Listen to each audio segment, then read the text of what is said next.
Le Point Bourse vous est présenté par Bourse Direct.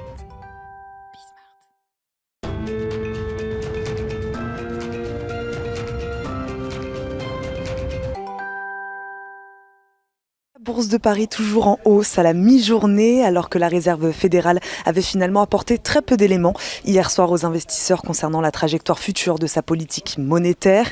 Elle a laissé ses taux inchangés entre 0 et 0,25%. Dans son communiqué, la Banque centrale américaine a noté tout de même des progrès vers l'atteinte de ses objectifs économiques. Son président Jérôme Powell s'est également dit confiant sur le fait qu'à moyen terme, l'inflation allait redescendre. L'optimisme des marchés vient surtout aujourd'hui de cette nouvelle avalanche de résultats d'entreprises, pour beaucoup très solides. En Europe, comme aux États-Unis, les investisseurs attendent également des statistiques majeures, comme la première estimation du PIB au deuxième trimestre aux États-Unis, sans oublier les inscriptions hebdomadaires au chômage. En France et du côté des valeurs, on suit aujourd'hui Danone, qui fait partie des fortes hausses de la mi-journée.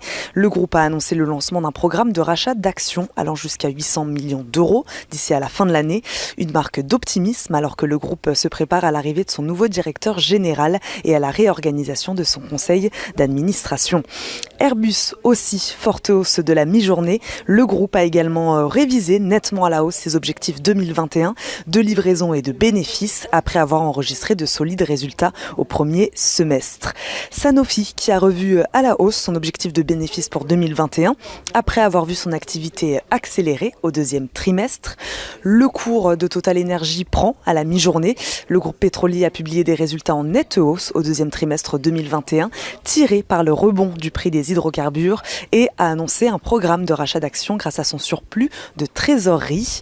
Vivendi a fait état d'une hausse de 49% de son bénéfice d'exploitation au premier semestre grâce à Universal Music Group et à son activité télévision payante Canal+. Carrefour aussi qui prévoit de générer en 2021 un flux de trésorerie disponible nettement supérieur à 1 milliard d'euros. Orange, à contrario, accuse une perte d'exploitation de 1,75 milliard d'euros au premier semestre. Le cours est en baisse à la mi-journée.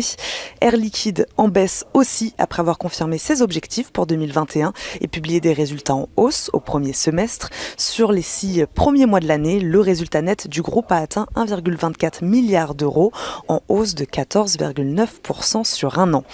Et Safran, toujours en baisse, alors qu'il avait légèrement, lui, relevé son objectif de génération de trésorerie pour 2021, après avoir vu ses résultats reculer au premier semestre, subissant toujours les répercussions de la chute du trafic aérien liée à la pandémie.